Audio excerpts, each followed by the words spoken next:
drop this mic. Alright, the reason why I admire my grandfather with the utmost, pinnacle of admiration is because of the humor he injects into his life. And if any of you know me, is that I enjoy unique humor. My grandfather, for example, he goes to community college to learn how to computer. And he says he does it because it gets me out of the house and it gets me away from your grandmother.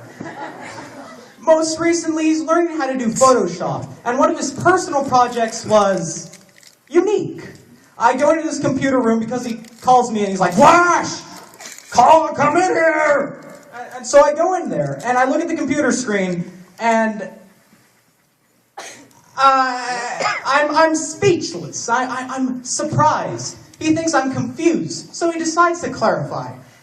It's your grandma and your mother burning in hell. Pretty clever, huh? It was pretty good. My grandfather, he's a pretty tough guy, and I really like that about him. He actually beat cancer. And what he was supposed to do is, he was supposed to go to the hospital 2 times a week and take chemo. I say supposed to because he went in once a week and took twice the radiation.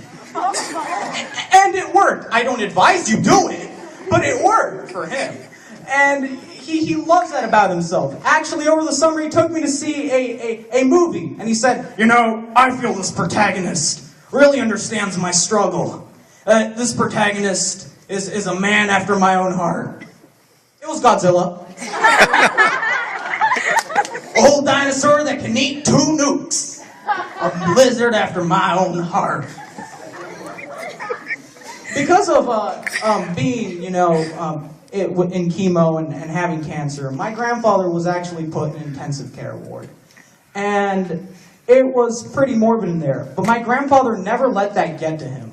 One day, one of those volunteer workers, one of those that think, oh my God, laughter is the best medicine, came in there and she was dressed as a clown. And my grandfather, without missing a beat, took in whatever air he had left. And he did with, those old men, toothless grins, their teeth are all yellow. He's like, girl, that chemo really messed you up.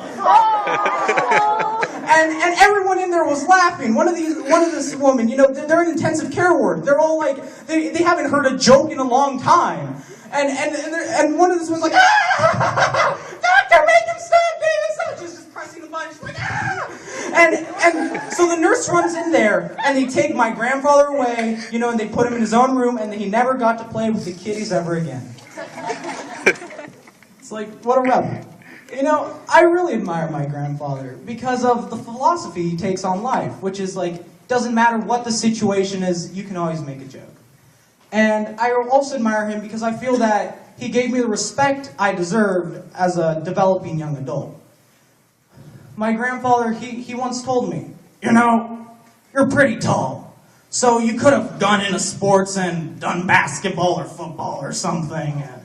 You seem to have a penchant for the speech and debate thing, so you could be a politician or an actor, but athletes get hurt. Politicians get voted out of office, and actors lose their looks. But if you're a first-class smartass, you'll live forever.